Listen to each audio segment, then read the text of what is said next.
Not circular. Bus full of people. Tremendous accident. Crash. The whole bit goes up. Who's sitting in the top? Go bag. Nothing happens, but he thinks, hello, here's a chance to make something. So what does he do? He lies there. Oh, my back! It's broken, my back! I can't move. Take him to hospital, examine him. He's crippled, he can't move, he's in a wheelchair. Goes to court, he gets £100,000. After the court case, he comes out of the court. His friend says to him, well, Chochem, he says, you got £100,000. He says, sure. He says, for the rest of your life, you're stuck in a wheelchair. He says, what are you talking about, schmuck? You never have been Lourdes. For me, it's family, it's religion, and to use a rather, well, a difficult word, race.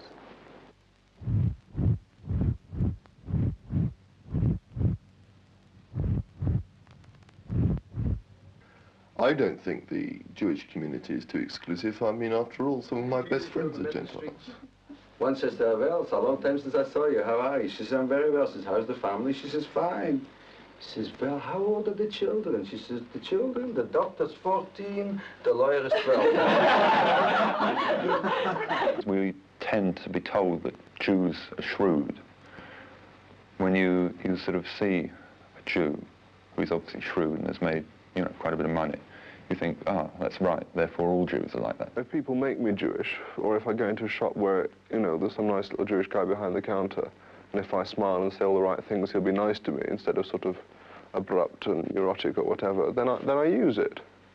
If I were asked whether I was a Jew, then I should answer yes, but if I were to call myself anything from choice, I'd call myself a Marxist. Get a guy, a little sort of round guy, with rubbing his hands together type of thing, you know, and he's got a big nose and he's got dark curly hair, you know. It's my family, very powerfully my family. It's going to shul on Shabbos, on the Sabbath. It's meeting people in blooms, it's reading the Jewish Chronicle, a whole lot of things. My father decided that I should be taught everything he could possibly teach me or have me taught about Judaism, so that I could make the choice for myself from a position of knowing about it. And when I was little, I did things. I observed the mitzvot pretty well automatically. And the same happened when I moved to London at the age of 12. But it was when I went up to Oxford that it suddenly hit me. I was reading English literature, and I realized for the first time that I was brought up, that I was living in an English Christian culture, and yet I was Jewish. And I realized I couldn't be the two things at the same time. I couldn't reconcile the two, so that I'd have to make a choice, and I chose to be Jewish. I think now the situation is that Israel and the diaspora have become complementary. For the Jew living in the diaspora who has chosen to remain in the diaspora, he has now to try and find for himself a positive identity and role within the diaspora. Just as in a sense that one would see Israel as trying to set some sort of example as a nation among nations, one would hope that the Jew in the country where he chooses to live will contribute positively to the society around him. Well, I don't see very much meaning in being a Jew without being a religious Jew. I think that the fate of the irreligious Jew in the diaspora will simply be assimilation because he has no God against him. And for the religious Jew, for the man, that is, that prays 3 times a day for the return to Israel, the return to Jerusalem, I can't see how he can, in good faith, not go to Israel, not to return to Jerusalem. It does exist because the old community has broken. Again, one comes back to this sort of picture, and the young person has an identity thrust upon him, but with no positive side that he can see to it. What he does need to do, and is beginning to do, is to find again a sense of a positive Jewish role to play, which makes sense of this strange thing he has inherited. Then they play Jewish bingo. You know what Jewish bingo is? Jewish bingo is the first prize is a week's holiday in Tel Aviv. And the second prize is 2 weeks holiday in Tel Aviv. In this sort of generation, Zionism is an aggressive and imperialist form of nationalism, and I can see no validity in it at all. It's not a country, it's a charity. I think they're British before they're Jewish. To my mind, I'm English. I was born a Jew. I don't personally regard myself as Jewish. 2 Negroes come into a lot of money. They come into so much money that they employ 2 Jewish servants. One night after dinner, they're sitting there, they're relaxed, having a ball, the 2 Negroes, and the little old Yiddish woman, she's running around the flat singing and cleaning, going,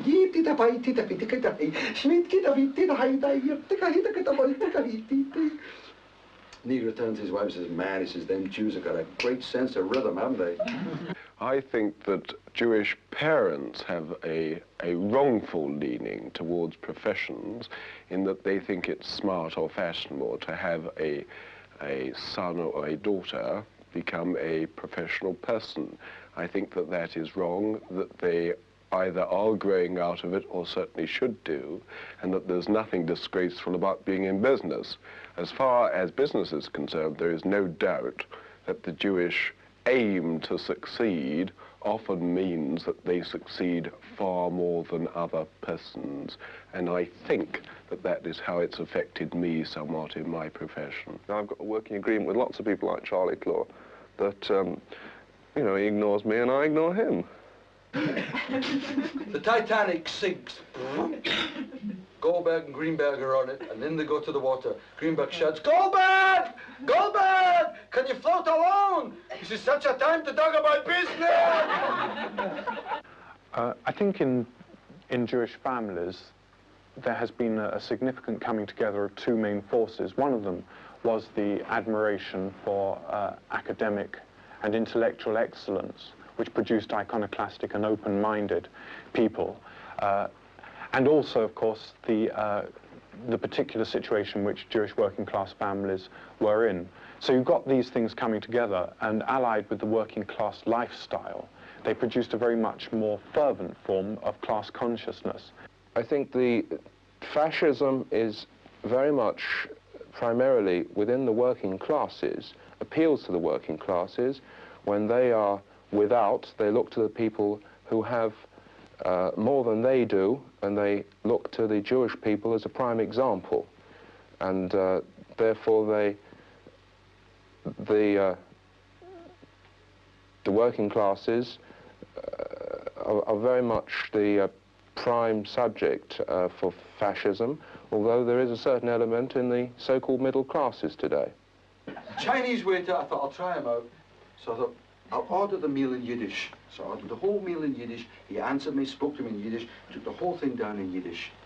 So I thought, this is fantastic, a Chinaman speaks Yiddish. So I called the manager up. I said, hey, what's this with the Chinese waiter speaks Yiddish? He says, not so loud, he thinks he's learning English.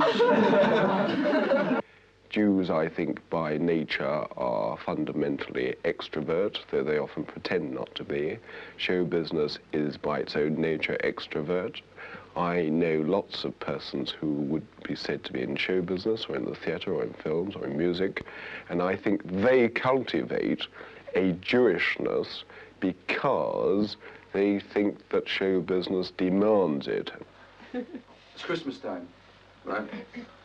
So a friend of ours next door, a Jewish lady, took a little boy to see Santa Claus at Selfridges. So they go to Selfridges, they go to Santa Claus. Santa Claus says to the little boy, says, well, says, what would you like for Christmas? She says, I don't believe in Christmas. She says, you don't believe in Christmas? She says, no. She says, what do you believe in? She says, I believe in Hanukkah. Santa Claus looked at her and says, I guess into that. I'm a liberal Jew. The Orthodox don't want to know. They don't accept converts. I see Yiddish as the language of the ghetto, of the past, a language of slavery. I think it's a very rich language, and the literature is very valuable, and all the culture and all that it implies was perhaps very beautiful. But I think it's something to be forgotten. Most of what is called Jiddischkeit in this country is some sort of Central European, mid-17th century phenomena. When I told my girlfriend that I was going to convert, she was so happy, she started crying. And later, when she got home, she told her mum about it. Her mum started to cry. They were so happy. Her father started walking up and down the room, you know, just in the thought of it. And they're so happy, you know, and since then, they've helped me a lot. Well, it's just that I sometimes get the feeling, you know, that I'd like to be Jewish. You know, like you'd be sharper and you'd be more on the ball. My father makes me a Jew.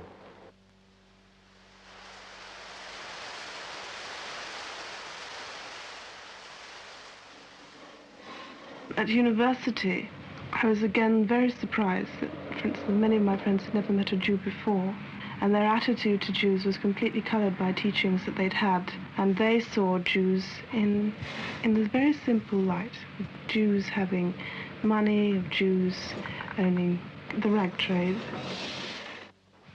You know you're going into the rag trade, you know that the majority of people in there are Jewish.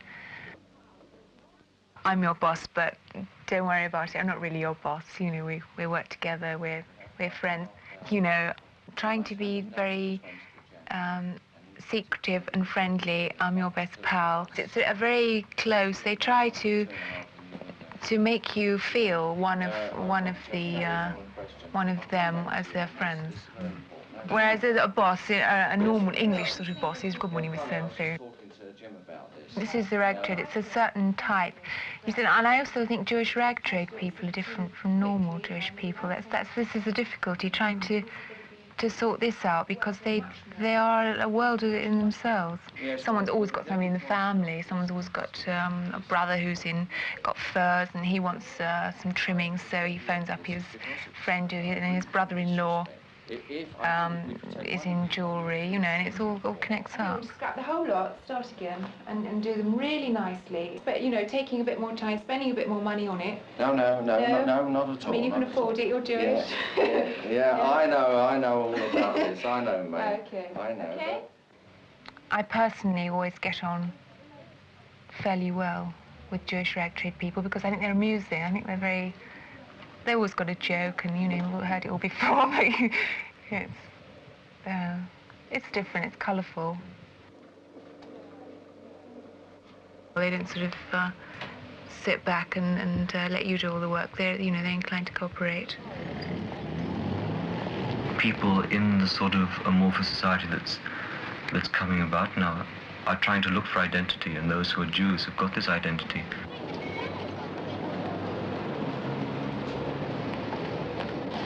Do you think this suits me? I'm not sure about the colour. What do you want to wear it with? Well, it's a black dress and gold belts and gold shoes. Well, I would say it would, but what about a red one? I don't really know if I want one. You see sort of kosher shops in Soho, you know, and as far as I'm concerned, it's just a way of cooking food, meat, I don't know, cakes even. Grandfather, who was nearly always a foreigner who came over on the Anion boat, and maybe his son, after 20 years slogging, just began to get a living together, and my generation were able to have the education and everything that could be offered from living in this community. The main thing is you accept the mores, the standards, the patter of the group. This is what being in a group means. It means doing the same as what everybody else in that group is doing. It's pretty, but I've seen a lot of people wearing them. Well, I'm not sure about it, really. Well, it's okay, but it's nothing special. Not that. That's terrible. They usually start off by going out with blonde, tall, attractive, rather showy girls. But I think when it comes to the crunch in the end, they usually end up with dark, plumper Jewish girls. You? Yes. You go through phases of taking out non-Jewish girls, you go through phases of taking out model girls, you probably go through phases of taking out all sorts of girls, but you always come back to roost. Right, thank you very much. We got this sort of thing from the RSPCA. Started off by saying we are not being anti-Semitic, and just went on to say that the Jews are the only people in this country who are allowed to slaughter animals by slitting their throats. And they were stating facts, that in fact because merely the throat is slit, there's a blood supply through the spine, the brain retains consciousness. And in fact, the whole point of doing it anyway is under Jewish law that there's no blood in the animal. And in fact, whether you kill it by slitting its throat, you kill it any other way, in fact, the amount of blood in the animal is almost precisely the same. If any other slaughterman killed an animal in that way, he'll be legally prosecuted.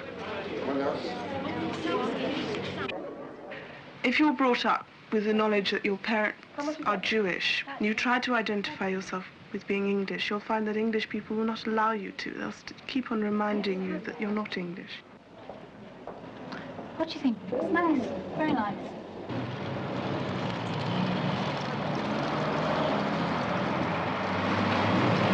Religious man came in, and he was a teacher in the Jews college, which is very, very religious. So he turned around to him one day and said, tell me, if a Jew... I'm sure there are even parts in Great Britain up north and, Scotland and in the far west where people still expected us to have a horn in the middle of our head. There's the answer.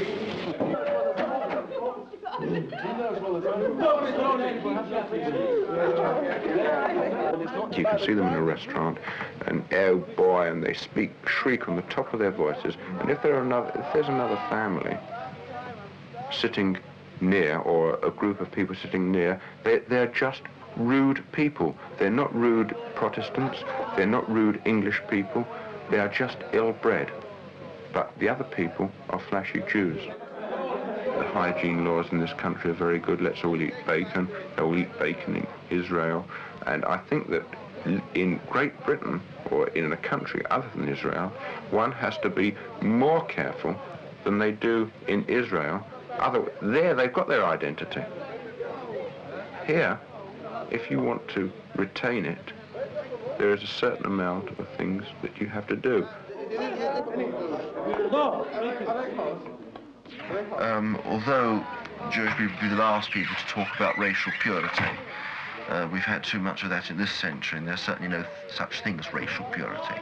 I think probably the Jewish people are almost as racially pure as you could probably get. Yes, well, I don't know that anybody really nowadays accepts the image of a Sabra as the image of a Jew, not yet. In fact, I think, on the contrary, they will distinguish between Jews and Zionists. People say, I'm not anti-Semitic, but I am anti-Zionist. Hitler turned inwards because of the intolerance of the rest of the world. My reaction is to say not, oh, how dreadful somebody's getting at the Jews again.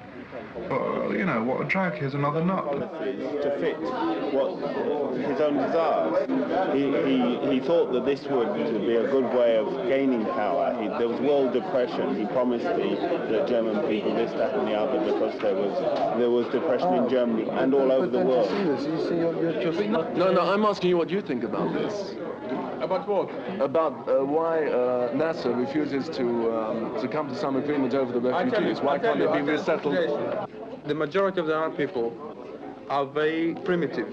Nasser and his cabinet are living in beautiful houses. They've got everything luxury. And most of the people, the soldiers, they're going to fight, they are what they call falafs, peasants, are working all day for a pita and an olive. And when they ask them to go and fight, they don't get even a man of falafel. Every young boy from childhood to hate the Jews because Israel belongs to the Palestinians and to the Arabs. That such a small minority of people should cause such a hubbub and be the talking point of so many people, there is definitely something there. I don't know. We might be the chosen people. Because they've come to believe that Israel is the epitome of everything that's evil by their own propaganda, so they'll believe this in it anyway. Why are you a Jewish? Well, deep down, you see, I reckon I'm a... I believe my view is Nasser can't move now. He's not able to move. He's got no guts to move. No, Nasser is a puppet now. He's a puppet now from Russia. I've been to Egypt and I thought better to go and see the other side first. Oh, they're great people, aren't they? I sort of stuck my tongue out at them and they stuck their tongue out back at me. And it was grand. They're very nice people. They really are. It's the politicians. And the Arabs are fighting just because they fight. They don't know why they fight. The Almighty in His wisdom has guarded the Jewish people over all these centuries. And the state of Israel is the beginning, perhaps, of the final redemption. My dear children, this is the annual occasion on which we get together and we light the Hanukkah lights to celebrate that great event which happened many, many years ago when our people living in the land of Israel were driven out by the ancient Syrians who entered the temple and defined all the oils. The children are the most important thing. Children count. The parents, if anything, come secondary. After many years of warfare, the Hasmoneans re-entered the temple and found only a little bottle of oil with the seal of the high priest intact, sufficient to last one day. But it lasted 8 days. And so, in thanking God for that wonderful miracle, we today, every year, at this time of the year, from the 25th of Kislev and the subsequent 8 days, light a candle each night until it reaches 8 candles. And we thank God for His great miracles on that account. First of all, we make the blessing. Baruch atah Adonai Eloheinu melech olam asher. If one is deeply committed as a Jew, then everything you do is obviously ruled by your basic belief that the Almighty in His wisdom has ordained things that you should be a Jew and that you have to follow your faith and so forth. I think the rabbis were originally teachers in Israel when the Israelites moved out from Israel to find the promised land. I come home early and we make a traditional Friday night. I left home when I was 25, but no matter what happened Friday night, one never made any arrangements. Friday night was spent at home. My mother always lit candles. Now, children, let me give you your presents. Michael's that one for you. That's the one you liked it. And this is for Aviva. Okay. Thank you, dear. And whose is this lovely set of dominoes? Michael. Michael, you've got 2 presents too. That's a lot of money for you, isn't it? All together? You dropped Barbara.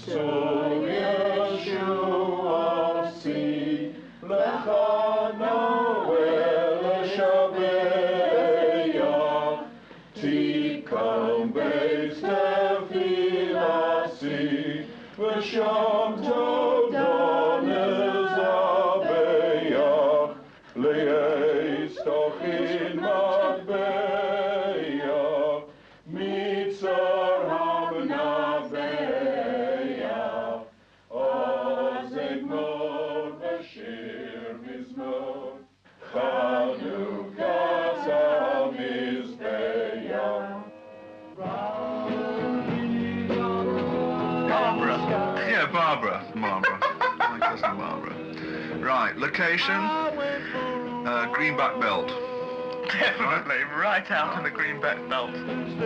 Detached. Detached. Neo-Georgian. Neo-Georgian. Garden at the back, car at the front. Lovely suburb right near the golf course. Near the Cliff Richards, you see, in with the in-crowd. My friends all met at either Jewish youth clubs or at Jewish gatherings like Queen's Way on a Sunday afternoon, which is only an extension to a Jewish youth club. Most synagogues run Jewish youth clubs so that all the, they all find shidduchs for each other. This is fine. And this is pretty patent. Any youth club based around dances is to procreate the community. It's so bloody exclusive.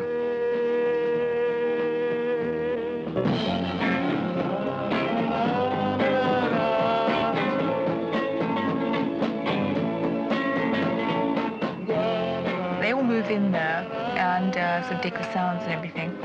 And then after a while, a few of the Jewish people start coming in, and then they seem to all move in en masse, and they're all the same ones that were at Dolly's.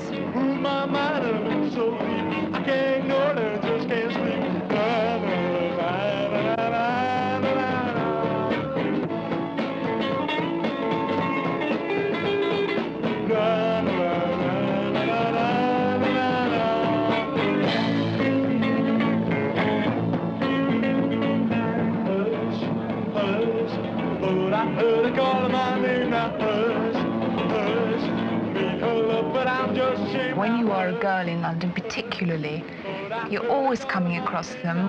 First of all, they've usually got expensive cars. They're usually, as I said, well-dressed. They go to the best places. They know everywhere. They usually know the owner of the club. So, of course, you usually go out with more Jewish blokes.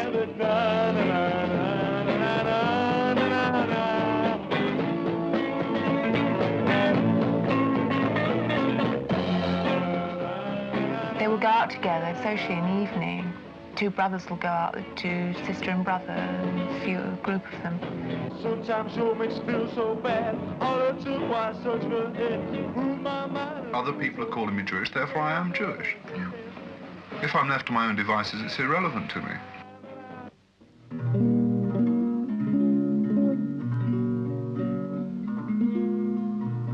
London town where I was born. Streets are damp and people yawn. Lonely children, plastic scorn. But if my head should rule my heart, of London I could be a part.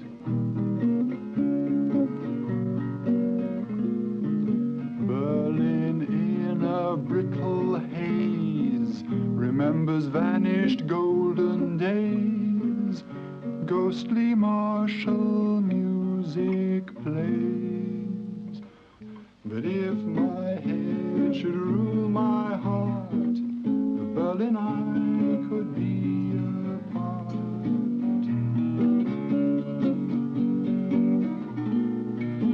Amsterdam has beauty rare, streets of water, singing air. People once knew how to share. But if my head should rule my heart, of Amsterdam could be a part.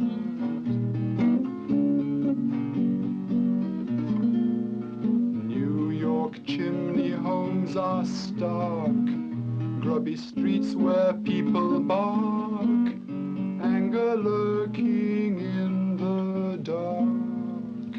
But if my head should rule my heart, of New York I could be a part.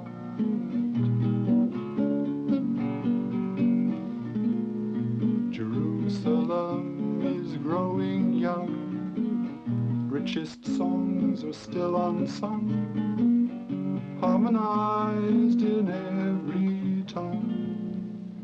And if my heart should rule my head, Jerusalem is where I'm led.